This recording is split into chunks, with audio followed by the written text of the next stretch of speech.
오늘 함께 나누실 말씀 창세기 35장 1절인데요. 물론 앞뒤로 많은 말씀을 창세기에서 볼 것입니다.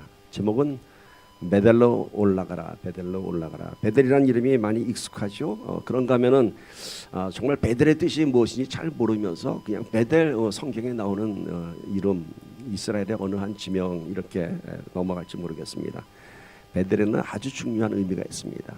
창세기에서 어느 한 기점이 되는 사건을 제시하고 있습니다. 그래서 오늘은 베델로 올라가라 라는 제목으로 귀한 은혜와 도전 나누기 원합니다. 자, 오늘 말씀의 주인공은 누구일까요? 이제 우리가 성경 인물 시리즈를 통해서 다시 한번 다루겠지만은 바로 야곱입니다. 야곱의 인생 여정을 통해서 베델의 의미를 나누어 보려고 합니다. 야곱의 출생이 어떻게 됐죠? 야곱은 쌍둥이죠. 쌍둥이 형 에서하고 함께 출생했습니다.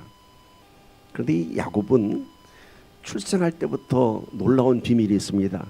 그 비밀이 뭐냐면은 출생할 때부터 놀라운 특권을 갖고 태어났어요. 요즘 우리가 얘기하는 금수저, 흑수저라고 하는 그것하고는 비교도 되지 않을 특권을 갖고 태어났습니다. 그 특권이 뭔지 아세요? 로마서 9장 13절 보세요. 기록된 바 내가 야곱은 사랑하고 에서는 미워하였다 하심과 같으니라. 이게 테네에 있을 때 하신 말씀이에요. 그러니까 리브가에 비해서 출산하고 난 다음에 봤더니 이 에서는 애가 좀 고약할 것 같아. 근데 야곱은 애가 참 온순하고 참 이뻐. 그래서 하나님이 야곱은 사랑하고 에서는 미워하였다 이 말씀이 아닙니다. 테네에 있을 때 벌써 하나님이 이 말씀을 선포했습니다. 참 이해가 가지 않죠? 이해가 가지 않죠. 아니 테네에서 에서가 무슨 죄를 졌다고, 에서가 뭐가 못했다고 에서는 미워하였다고 할까? 가만 놔둬도 좋은데 미워하였다까지 해요. 그리고 야곱은 정말 어떤 아이길래 테네에서부터 사랑하였다 이렇게 하였을까? 그래서 이제 이 아이가 출생했습니다. 쌍둥이가 출생했습니다. 근데 분명 제가 보기에는 일란성 쌍둥이는 아닙니다. 그러니까 전혀 다른 쌍둥이 둘이 나왔습니다. 모습도 다릅니다. 에서는 털도 많고 이렇게 좀 붉은색 혈색을 띤 아주 용맹스러운 그런 모습이었습니다. 근데 성장 과정에서도 보니까 에서는 멋진 남자였어요. 아주 통 큰 남자, 능력 있는 남자였어요. 그리고 에서는 사냥에도 능해서요. 나가면은 뭐 하나씩 잡아서 아버지 이삭에 갖다 드리고, 그래서 아버지는 이삭은 이 에서를 굉장히 사랑하였다라고 성경에 기록되어 있습니다. 그런데 이 야곱은 어떤 아이였나요? 요즘 얘기하는 마마보이였어요. 마마보이. 엄마 치마 끝자락 잡고 노는, 밖에 나가지도 못하고. 출생할 때도 어떻게 나온지 아세요, 여러분? 야곱이 어떻게 출생했죠? 형 발꿈치를 붙잡고 나왔어요. 와, 엄마 뱃속에서 나오는 것마저도 자기 힘으로 안 나오고 형 나올 때 따라서 나왔어요. 그래서 우리는 야곱에 대한 성품을 얘기할 때 좀 비열하고 야비하고 비겁하고 온갖 나쁜 건 다 갖다 붙이죠. 그렇죠? 근데 사실은 왜 야곱이 성경의 중심 인물이 되었느냐? 그렇게 비열하고 야비하고 정말 에서보다는 형편없는 남자인데 왜 야곱이 성경의 중심이 되었고 이스라엘이라고 하는 이스라엘 민족을 이루는 그 중심이 되었을까요? 그것은 바로 야곱의 모습이 저와 여러분의 모습이기 때문인 것입니다. 그 야곱 안에 다 우리가 갖고 있는 그 비열함과 야비함과 연약함과 이런 것들이 다 들어 있습니다. 자, 왜 하나님은 그렇다면은 이렇게 비열하고 야비하고 그 사기꾼 같은 이 야곱을 사랑하셨을까? 이게 질문되지 않습니까? 하나님이 사랑하는 아들이라면은 좀 멋져야 되지 않습니까? 능력도 있어야 되고 좀 호탕해야 되고 리더십도 있어야 되고. 이 에서가 그런 사람이었어요. 아주 멋진 남자였습니다. 그리고 그는 장자였어요. 그러니까 법적으로도 에서에게 우선권이 주어진 거예요. 그렇다면 하나님은 에서를 선택하셨다면 이게 오히려 순리적이고 우리가 생각할 때 하나님의 섭리에 합당하지 않을까요? 하나님은 에서는 미워하고 야곱은 사랑하였다라고 하는 이 말씀에서 우리가 매우 참 심한 갈등이 듭니다. 왜 그러셨을까? 왜 그러셨을까? 여러분 왜 그러셨을 것 같아요? 마음속에 한번 질문을 던져보세요. 왜 하나님이 야곱은 사랑했고 왜 에서는 미워하였을까? 왜 그럴까? 왜일까? 좀 답변이 나오시나요? 왜 야곱을 사랑했는지 우리의 상식으로는 잘 이해가 안 될 거예요. 바로 이겁니다.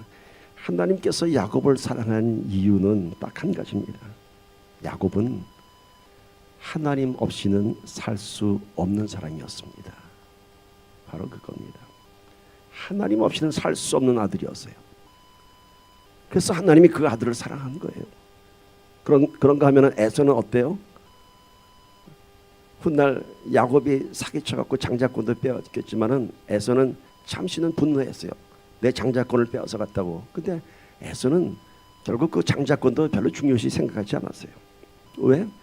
뭐 장자권 없어도 난 살 수 있으니까. 내 힘으로 얼마든지 살 수 있으니까. 아버지 이삭의 도움 없이도, 아버지가 주는 장자권 축복권 없어도 난 살 수 있다는 거예요. 그러니까 에서는 독립심이 강하고요, 뭔가 자기가 만들어내는 사람이었어요. 우리가 하나님의 자녀가 된 것은 단 한 가지 이유입니다. 하나님 없이는 살 수 없는 사람들이기 때문입니다. 여러분 생각해 보세요.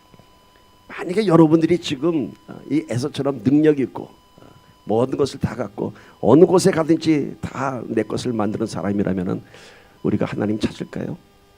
우린 조금만 편안해도 하나님 잘 안 찾습니다. 언제나 우리 안에 문제가 생기고 우리가 해결할 수 없는 문제가 생길 때 하나님 찾지 않습니까? 하나님이 그래서 야곱을 사랑하였습니다. 뭐 야곱이 잘나고 야곱이 거룩하고 야곱이 뭐 믿음 좋을 것 같아서 절대로 아닙니다. 하나님 없이는 살 수 없을 그런 연약한 존재이기 때문인 것입니다. 오늘 하나님이 저를 왜 목사로 부르신 것 같아요? 제 목사를 세우면은 말씀도 잘하고 찬양도 잘하고, 넌 목사로서 참 내가 쓸만해 이래서 불렀을까요? 전혀 아닙니다. 정반대입니다.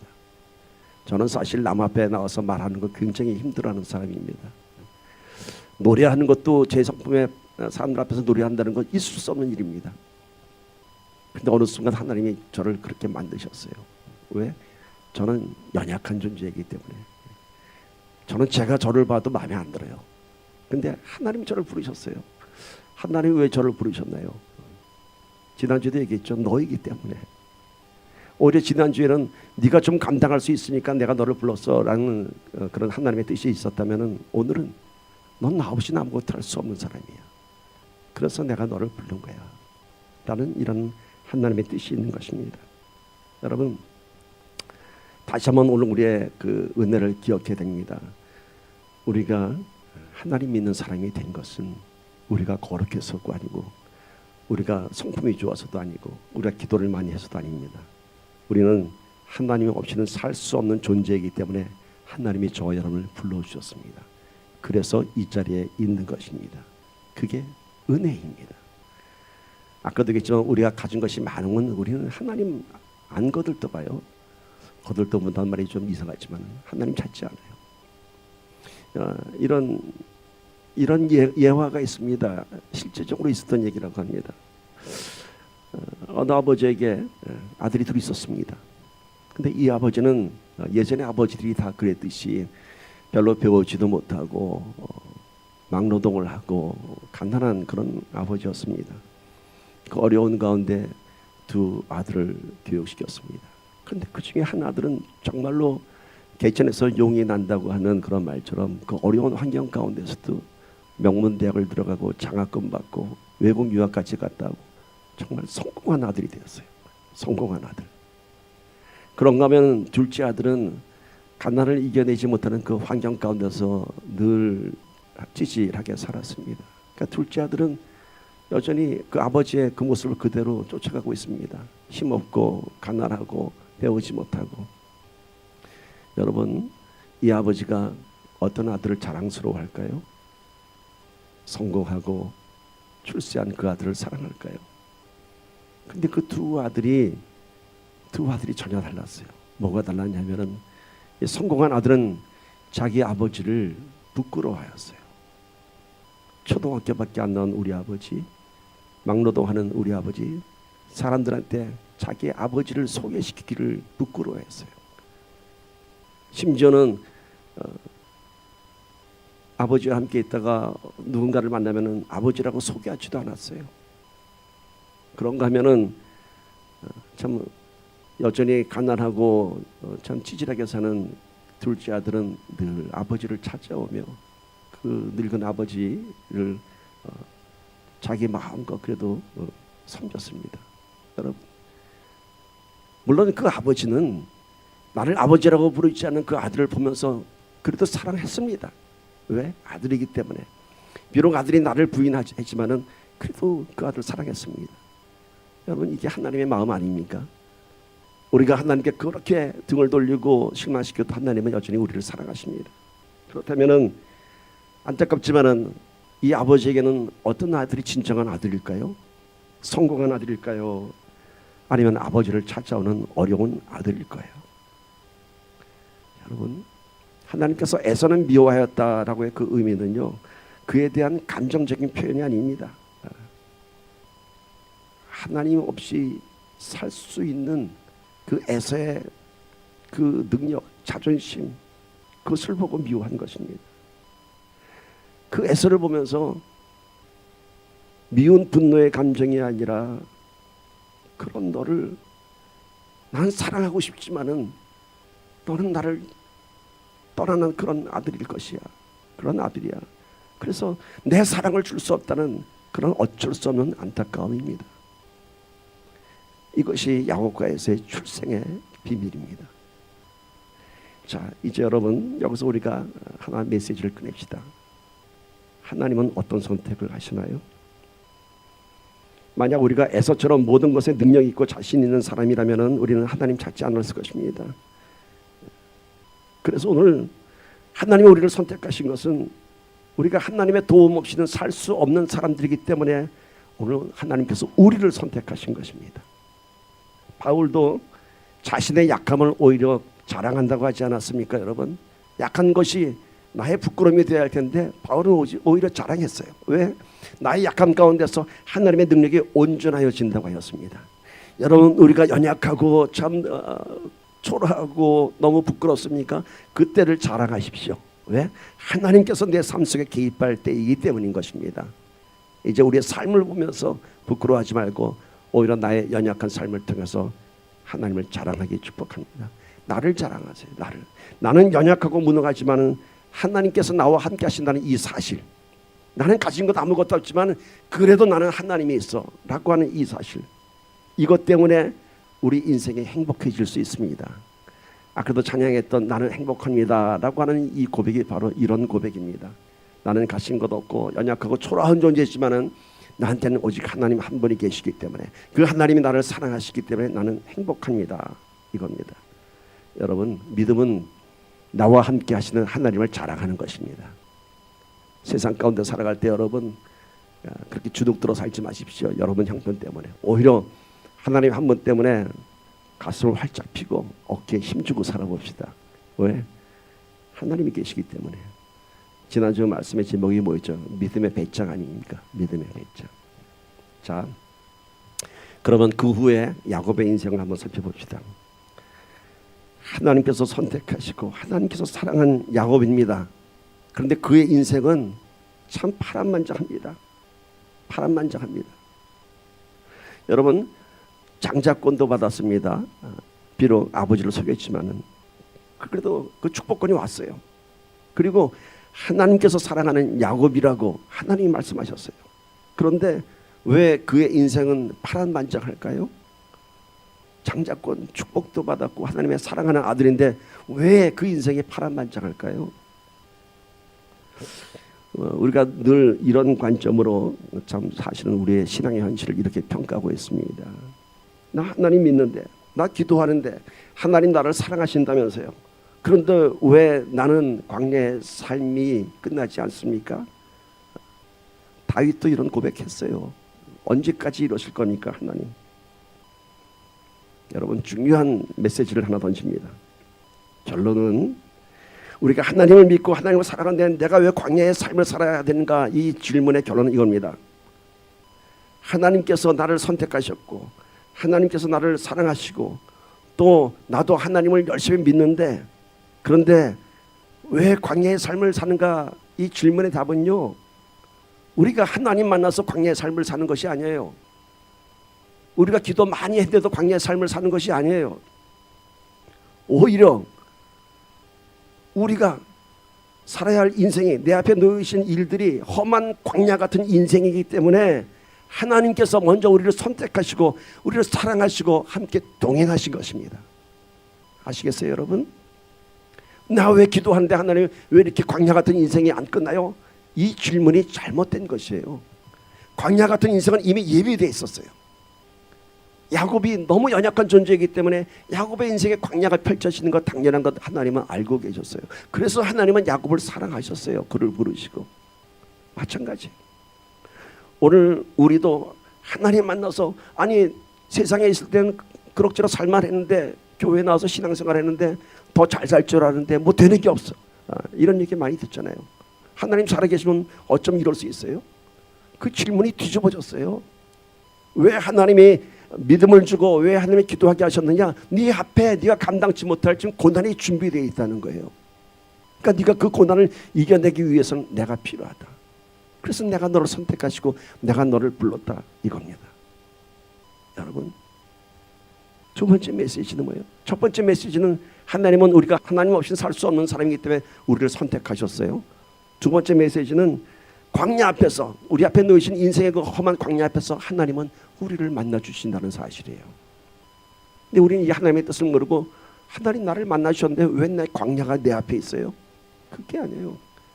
광야 같은 인생이 있기 때문에 하나님께서 우리를 먼저 만나 주신 것이에요.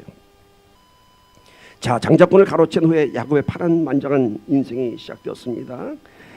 에서는 어땠나요? 장자권을 빼앗겨서 잠시 화가 나서 야곱을 죽이겠다고 쫓아왔지만은 금방 잊어버렸어요. 남자답게, 통 큰 남자예요.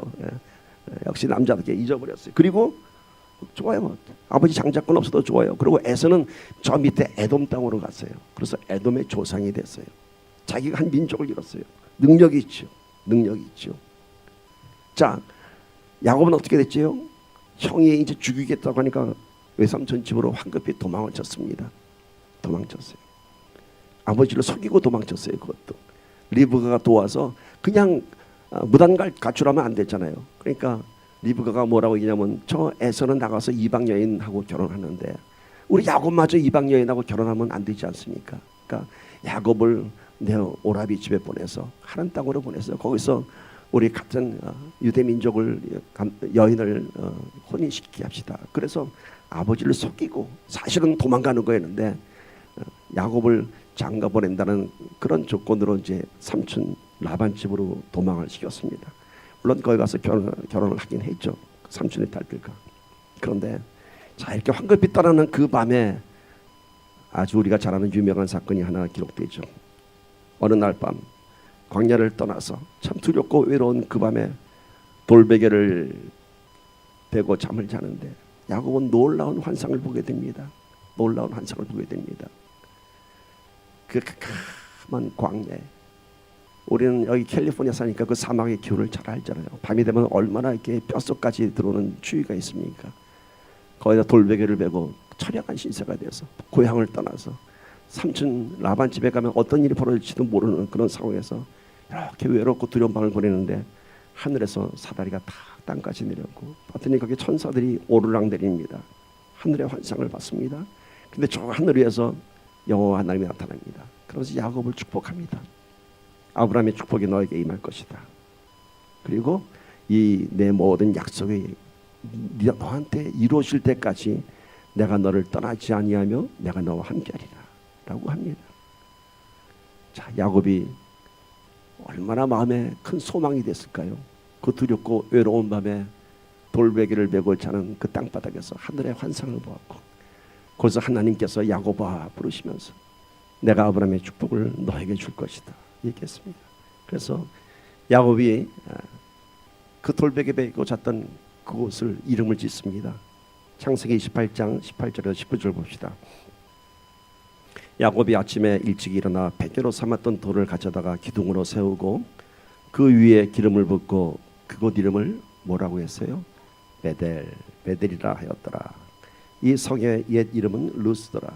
원래 루스라고 하는 지명이었는데 야곱이 그날 하나님의 그 축복을 받고 하늘의 환상을 보고 이것은 베델이야라고 이름을 지었습니다.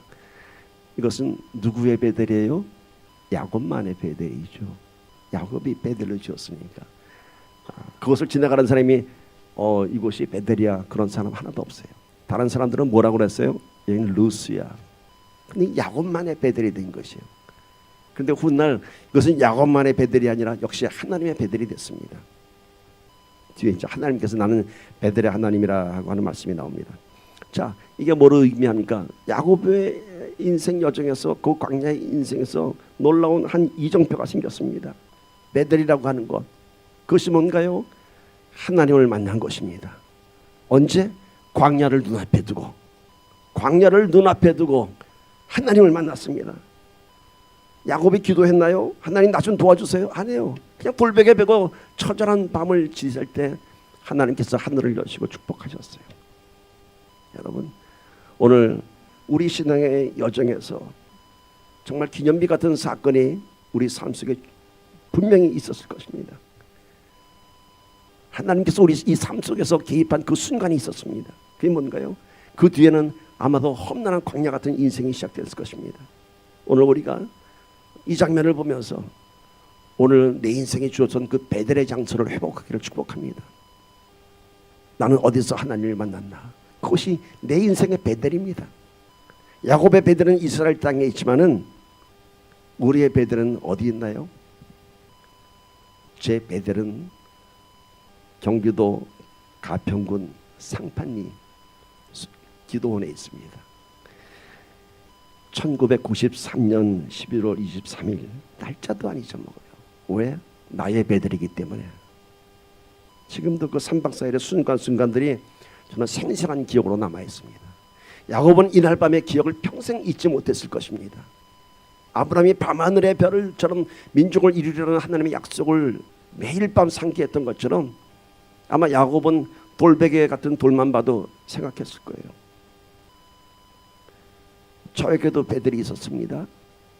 그런데 어느 순간 또 제가 분주히 살다 보면은 그 기억이 없어집니다. 제가 이 말씀 준비하면서 참 감사했습니다. 저의 베델을 생각했더니 그것이 너무 뚜렷하게 나타나는 것이에요. 제가 그 공간 안에 들어가는, 그래서 그 안에 공기도, 그 안에 어떤 냄새도 분위기도 다 경험할 수 있었습니다. 하나님을 만났던 그곳의 기억이 되살아나니까 내 영혼이 다시 살아나더라고요. 여러분, 오늘 여러분들의 베델을 다시 한번 기억하기를 축복합니다. 그 베델은 어떤 곳이에요? 하나님과 만난 곳인데 하나님께서 언제 만나주셨나요?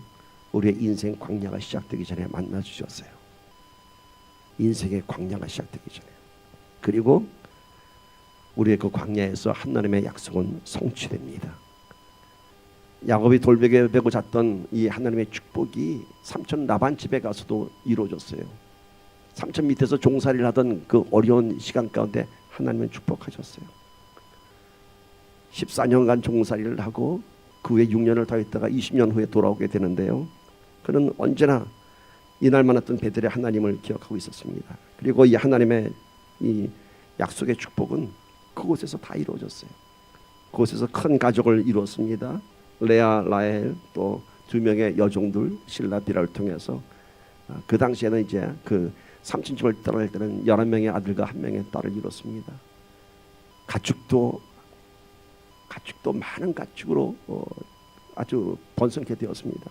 근데 그것은 삼촌의 집이 번성됐기 때문에 야곱에게도 그만한 재산이 나눠진 거예요.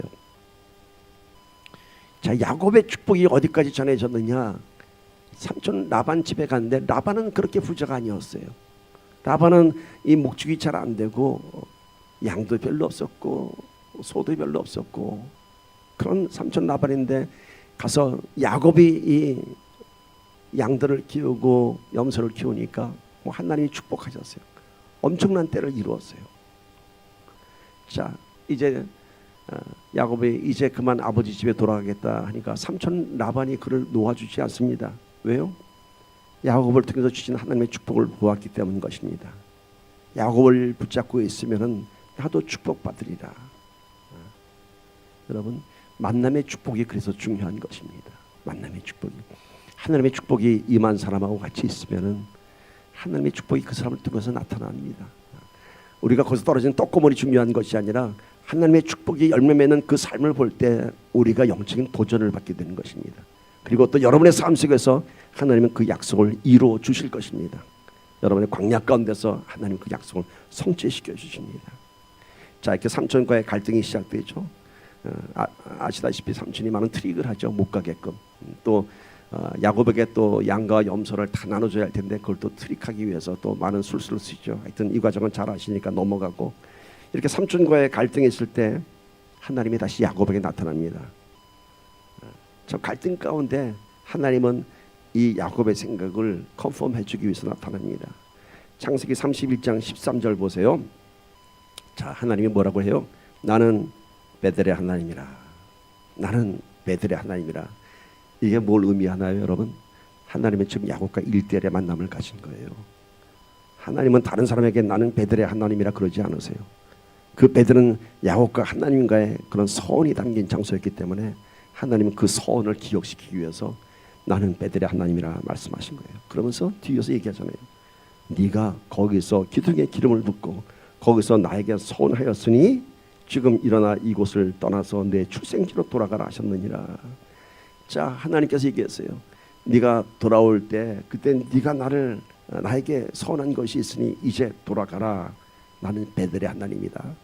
너를 만났던 하나님, 너를 축복했던 하나님이다 라고 합니다. 자, 그러면 여러분, 야곱이 어떤 서원을 했는지 좀 궁금해지지 않습니까? 그날 베델에서 돌베개 베고 자던 날 아침에 서원했어요. 창세기 28장 20절에서 22절입니다. 야곱이 서원하여 이르되 하나님이 나와 함께 계셔서 내가 가는 이 길에서 나를 지키시고 먹을 떡과 입을 옷을 주시어 내가 평안히 아버지 집으로 돌아가게 하시오면은 여호와께서 나의 하나님이 되실 것이요 내가 기둥으로 세운 이 돌이 하나님의 집이 될 것이요. 보세요. 베델이 뭐가 돼요? 하나님의 집이 될 것이요. 하나님께서 내게 주신 모든 것에서 10분의 1을 내가 반드시 하나님께 드리겠나이다 하였더라. 이것은 물질을 드리는 약속에서 더 떠나서 뭘 의미합니까, 여러분? 이것이 예배의 전이 되겠다는 거예요. 예배의 전. 11조가 드려지고 하나님의 집이 될 것이고 나의 하나님이 계신 것, 그것이 나의 예배의 전이 될 것이다 라고 서원했어요. 어떻게? 나를 지키시고 아버지 집으로 돌아오게 하시면은 이제 정말 나의 하나님이 될 것입니다. 자, 이 서원에 대해서 하나님이 다시 야곱에게 이 서원을 깨닫게 해주는 거예요. 네가 이렇게 했으니까 이제 돌아가라. 내가 너와 함께 하리라. 약속이 다 이루어졌어요, 광야에서. 그리고 이제 야곱이 드디어 떠납니다. 삼촌 라반과도 잘 정리가 됐습니다. 그래서 많은 목축을 이끌고 사랑하는 아내들, 애들 다 끌고 대여정을 시작합니다. 그런데 말하자면 금이 환영하고 성공해서 돌아오는 거예요. 그렇죠? 얼마나 그 마음이 뿌듯할까. 그런데 고향으로 돌아가는 이 여정에서 여전히 야곱에게는 풀지 못한 숙제가 있었습니다. 뭘까요? 바로 형 에서에 대한 두려움입니다. 소식을 들어보니까 형 에서는 에돔의 왕이 됐어요. 에돔에서 큰 민족을 이뤘어요. 여전히 형은 두려운 존재였어요. 야, 역시 형은 대단하다. 나는 14년 동안 삼촌 밑에 종살이 하고 있을 동안 형은 저 에돔 땅에서 개척을 해갖고 자기 민족을 이뤘구나. 야, 대단한데. 그리고 그것이 두려움으로 다가옵니다. 그 무서운 형이 이제 나를 어떻게 할까? 내가 도망칠 때는 나를 죽이겠다고 했는데 이제 20년이라는 세월이 흘렀지만은 나를 어떻게 할까? 이때 야곱이 하나님께 기도를 합니다. 근데 이 기도가 역시 야곱다운 기도예요. 이 기도가 우리가 볼 때는 참 신실한 기도 같은데 전혀 그렇지 않습니다. 왜 야곱다운 기도인지, 왜 좀 이렇게 비열한 기도인지 봅시다. 창세기 32장 9절에서 11절입니다. 야곱이 또 이르되 내 조부 아브라함의 하나님, 내 아버지 이삭의 하나님 여호와여. 하나님의 이름을 마음껏 높입니다. 주께서 전에 내게 명하시기를 내 고향 내 족속에게로 돌아가라. 내가 내게 은혜를 베풀리라 하셨나이다. 하나님 절 보고 돌아가라고 하셨죠. 돌아가라고 하셨죠. 이걸 하나님께 다시 한번 컨펌합니다. 그 다음에 10절 보세요.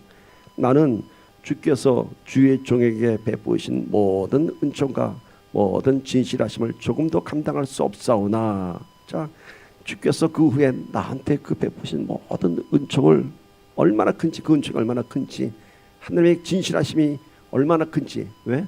약속의 성취를 다 이뤘으니까. 나는 감당할 수 없습니다. 하나님의 은혜가 놀랐습니다. 그러면서 자기의 형편을 얘기해요. 내가 내 지팡이만 가지고 이 요단을 건넜더니, 그러니까 아버지 집을 떠나서 하나님 땅으로 도망갈 때 지팡이 하나 들고 간 거예요. 지팡이 하나 들고 요단강을 건너면은 거기가 이제 삼촌 하나님 땅이 되는 거예요.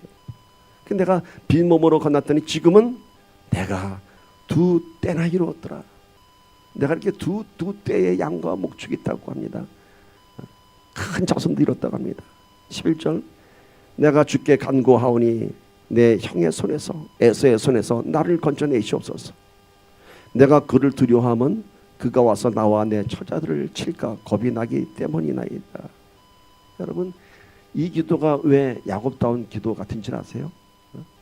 야곱이 먼저 하나님을 막 올리잖아요. 하나님의 그 은혜가 놀랍습니다. 거지 같은 나를, 홈레스가 돼서 왔던 나를 이렇게 축복하셨습니다. 가축과 재산이 2떼가 되었습니다. 근데 이 기도의 결론은 뭔지 아세요? 이거 다 하나님이 저한테 주셨어요. 이거 다 하나님이 나한테 준 거예요. 이거 컨펌하는 거예요. 내가 열심히 해서 이렇게 성공한 게 아니라 하나님이 주셨어요. 여기에 야곱의 야비함이 있는 거예요. 그러니까 뭐예요? 하나님 거니까 이거를 지켜주소서 이거예요. 하나님 거니까, 내 거니까 하나님 지켜주소가 아니라 아주 야곱은 이 머리가 기가 막히게 돌아간 사람 같아요. 제가 볼 때. 이거 다 하나님이 저한테 주셨죠. 그렇죠. 그렇죠. 난 그런 하나님 찬양합니다. 근데 지금 내가 형 에서를 만날 텐데 하나님 이거 지켜주실 거죠. 바로 이런 기도예요. 이런 기도예요. 야곱은 여전히 에서가 두려웠습니다. 하나님의 놀라운 축복과 그 은총을 인정하면서도 하나님보다 더 두려운 게 누구예요? 에서예요. 이게 야곱의 비열함이에요. 여러분, 우리도 그렇지 않아요? 하나님의 은혜를 많이 경험했다고 하면서 실제적으로 우리 삶 속에서 어떤 문제가 터지면은 하나님 앞에 나가는 것보다 그 문제 앞에서 두려워하지 않습니까, 여러분? 우리가 하나님보다 더 두려운 에서가 무엇입니까? 그게 바로 우리의 현실입니다. 왜냐하면 하나님은 보이지 않지만 우리의 현실은 눈에 보이고 결과가 예상되기 때문인 것입니다. 자, 야곱의 이 좀 야곱다운 이 기도에 대해서 하나님께서는 어떻게 응답하셨을까요? 어떻게 응답하셨을까요? 자, 이해할 수 없는 한 사건을 통해서 하나님은 이 야곱의 기도에 응답하십니다. 오늘 야곱의 인생에서 참 많은 메시지가 담겨져 있습니다. 그러니까 아주 집중해서 들으시기 바랍니다. 자, 야곱이 이제 에서를 만나기 직전에 또 잔꾀를 부립니다. 혹시라도 에서가 자신의 가족과 모든 육족들을 다 그냥 공격할까봐, 다 진멸할까봐 두려워서 어떻게 해요? 2떼로 나누었습니다. 그러니까 오늘 기도할 때 하나님께 저에게 2떼나 되었습니다 하는 거는 이미 작전 다 짜놓고 하나님께 기도하는 거예요. 무슨 말씀인지 아세요?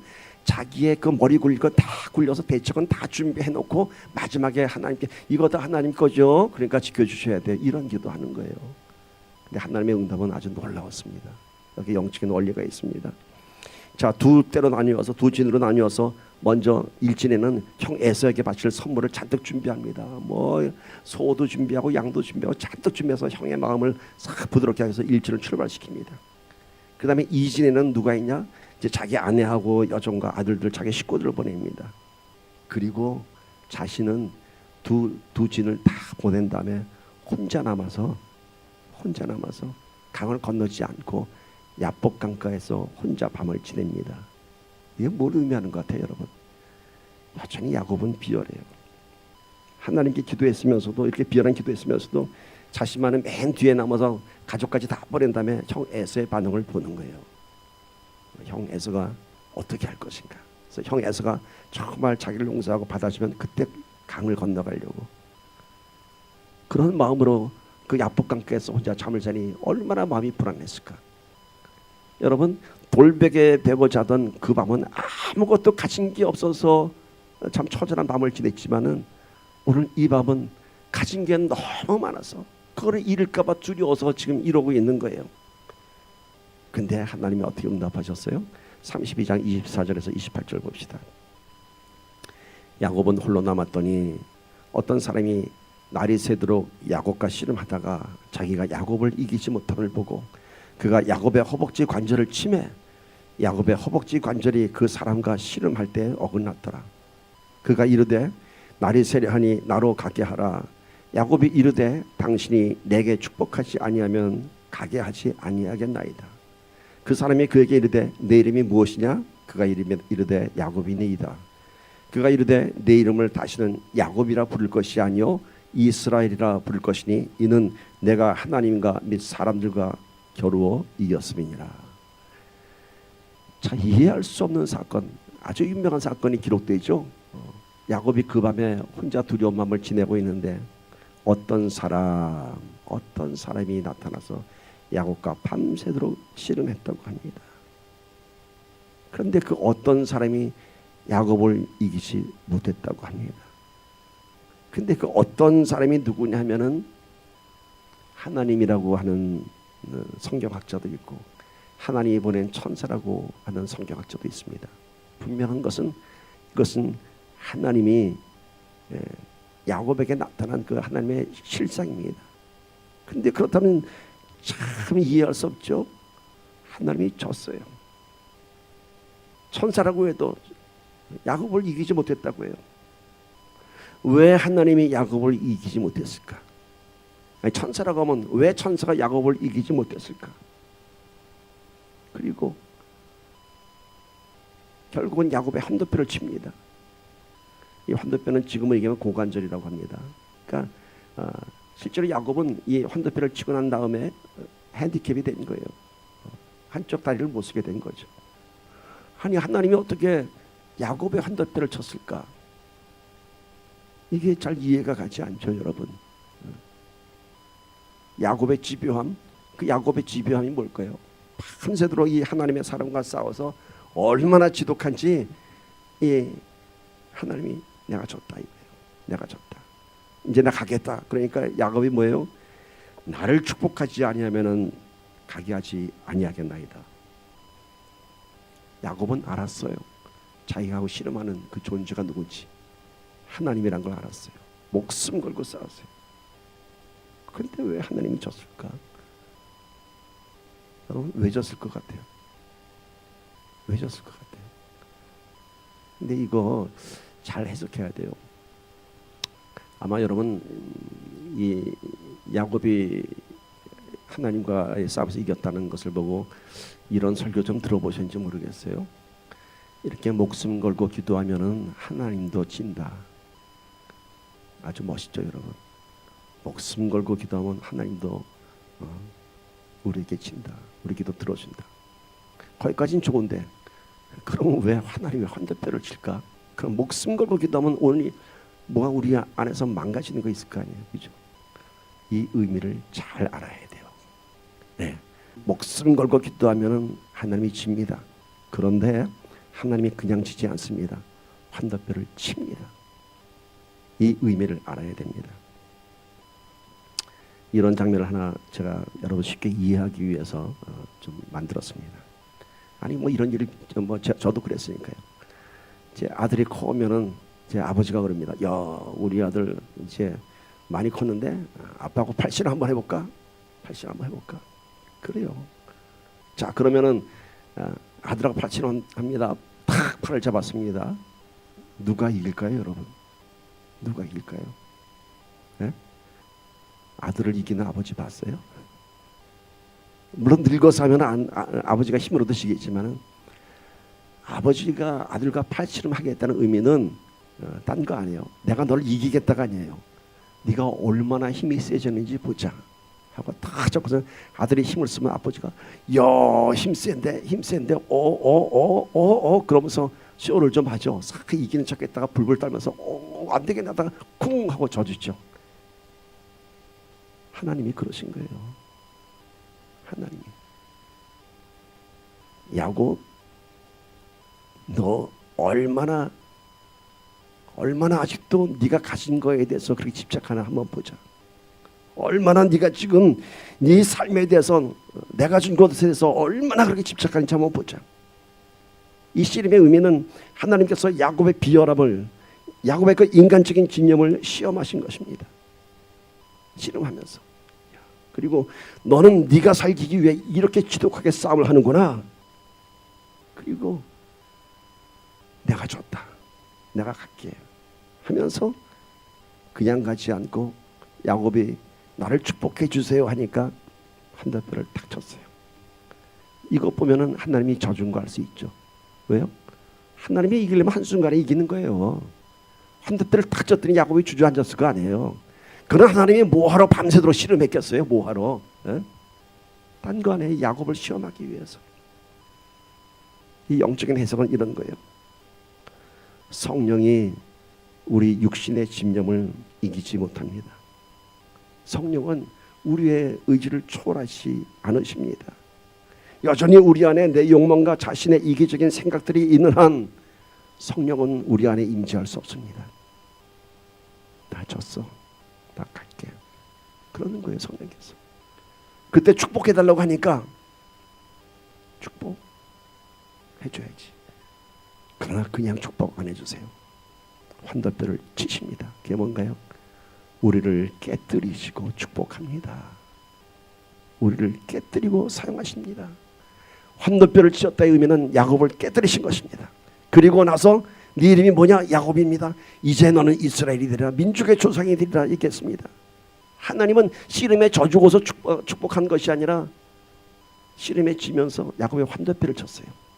네가 이 정도야. 너는 환도뼈를 쳐야지만이 나의 축복의 그릇이 될 수 있어. 그래서 야곱에서 이스라엘을 듣고 그의 12아들이 이스라엘의 12지파의 조상이 되었습니다. 철저히 하나님 앞에 깨어진 야곱이 되었습니다. 철저히. 여러분, 오늘 우리 기도할 때 어떻게 기도해요?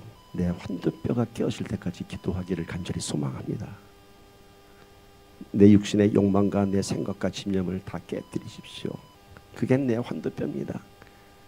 그때 하나님께서 부어주십니다. 그때 하나님께서 야곱을 이스라엘의 민족의 조상이 되게 하셨습니다. 자, 오늘 마지막 메시지입니다. 하나님이 야곱의 인생에 대한 계획은 여기서 끝나지 않습니다. 야곱의 비열한 기도에 대해서 하나님이 어떻게 응답하셨어요? 환도뼈를 치셨어요. 축복을 했습니다. 그러나 그냥 주지 않고 환도뼈를 쳤어요. 그리고 또 하나의 참 끔찍한 사건이 기록됩니다. 창세기 34장에 기록된 사건입니다. 이제 야복강을 건너가서 야곱과 에서의 문제가 잘 해결됐습니다. 역시 에서는 짱입니다. 동생을 다 용서하고 사랑한다. 동생 아주 멋진 남자예요. 에서는 뭐 이제 훗날 알겠지만은 이제 이 에서는 에돔의 그 민족의 조상에 대해서 이스라엘과 많은 이제 그 갈등을 일으키지만 하여튼 에서는 인간적으로 봤을 때 멋진 남자였어요. 그리고 이제 동생을 보냅니다. 자, 가나안 땅으로 들어와서 이제 아버지한테 가기 전에 세겜이라고 하는 곳에 머물었습니다. 세겜이라고 하는 곳은 당시에 지금으로 치면은 뭐 라스베가스처럼 비유할 거예요. 하여튼 사람들이 많이 있고 경제가 발달되고 문화가 발달되고 그런 상권이 있는 그런 곳이었어요. 근데 야곱이 딸 하나를 데리고 왔죠. 디나라고 하는 딸. 그 딸 디나가 아마 사춘기에 들었는지 뭔가 호기심이 많았어요. 야, 세겜 땅의 젊은이들은 뭐 하고 놀까? 그래서 아마 세겜의 읍내에 나갔다가 다운타운 나갔다가 어느 클럽을 들어갔던 것 같아요. 멋지다. 근데 거기서 이 세겜 땅의 추장, 그 이름도 세겜이에요. 그러니까 세겜 땅의 추장인데 자기 이름도 세겜이에요. 내가 이 땅의 왕이다 이거죠. 이 세겜이 이 아름다운 딸 디나, 이 아브라함의 그 후손들은 다 미인이었던 것 같아. 그 사라가 미인이라서는지. 결국 이제 이 디나의 아름다움에 반해서 이 디나를 강간합니다. 근데 이것은 어떤 성폭력에서 끝나는 것이 아니라 이 디나의 미모에 반해서 정말 세겜은 초원을 했어요. 그래서 야곱을 찾아왔습니다. 내가 디나를 이렇게 범했지만은 내가 내 아내로 삼겠습니다. 이제 이 사실을 알게 된 이 디나의 형제들, 같은 배에서 난 형제들입니다. 시므온과 레위가 술수를 씁니다. 내 누이를 욕을 봤어. 우리 민족의 욕을 보인 거야. 그래서 간악한 흉계를 깨죠. 그래서 세겜에게 오케이, 결혼 승낙한다. 그 대신 조건이 있다. 우리 이스라엘 민족들은 하나님의 백성이고 우리 누이를 데리고 가려면 당신들도 하나님의 백성처럼 할례를 받아야 된다. 그래서 세겜에게 너만 하는 것이라 세겜의 모든 남자들에게 할례를 행하라 얘기했습니다. 이 할례를 행하면 남자들은 한 일주일 꼼짝 못하는 거 아시죠? 근데 그 중에서도 성경에 보니까 3일째 되는 날, 남자들이 가장 고통스러워하는 날이 3일째 되는 날 할례를 받고 이 시몬과 레위가 모든 남자들을 다 칼로 쳐 죽입니다. 아주 끔찍한 사건이 기록되죠. 다 죽였어요. 자기 누이를 겁탈한 것에 대해서 복수하기 위해서. 자, 이러고 나니까 어떻게 됐을까요? 그 후에 이 야곱은 이제 겨우 자기 11명 아들 이제 후에 오면서 베냐민을 낳지만은 자기 아들들하고 가족밖에 없어요. 그런데 지금 세겜 땅에는 그 주장을 죽였어. 모든 남자를 다 죽였어. 난리가 난 거예요. 그 주변에 이방 민족들이 어떻게 될까요? 야곱을 쳐라 이렇게 나올 거 아니에요. 처절한 복수가 지금 준비되고 있고 야곱의 가문에 큰 위험이 닥쳐왔습니다. 이때 또 하나님이 찾아오십니다. 이때 위기의 때. 창세기 45장 1절 보세요. 오늘 이게 본문 말씀이에요. 결론이니까. 하나님이 야곱에게 이르시되 일어나 베델로 올라가서 거기에 거주하며 내가 내 형 에서의 낯을 피하여 도망하던 때에 내게 나타난 하나님께 거기서 제단을 쌓으라 하신지라. 자, 절대절명의 위기에서 하나님은 다시 야곱을 찾아왔고요. 뭐라고 얘기하셨어요? 이제 다시 베델로 올라가라. 그 베델이 어떤 곳이에요? 네가 형 에서를 피해서 도망가던 그 밤에 내가 너를 만나줬던 그곳 베델로 올라가라. 그리고 거기서 거주하라. 거기서 이 거주하라고 하는 것은 뭐 영원히 살라는 뜻이 아닙니다. 거기에서 거주하라고 얘기하는 뒤에 보면 베델에서 단을 쌓아 얘기하죠. 이거는 이 사건에 대한 예배를 드릴 때까지 그 땅에서 예배를 드리라 이거예요. 그래서 베델로 올라가서 제단을 쌓으라 이렇게 얘기했어요. 자, 그러면 여러분 세겜 땅에 있는 이방 민족들이 어떻게 했을까요? 그 후에 야곱이 이제 베델로 단을 쌓아 올라갈 때 어떻게 했을까요? 저 야곱을 쫓아라 그래야 했죠. 그죠? 근데 그렇잖아요. 창세기 35장 5절 보니까 그들이 떠났으나 야곱이 떠났으나 하나님이 그 사면 고을들로 크게 두려워하게 하셨으므로 야곱의 아들들을 추격하는 자가 없었더라. 야곱이 베델로 제단을 쌓아 올라갔을 때 누가 두려워했어요?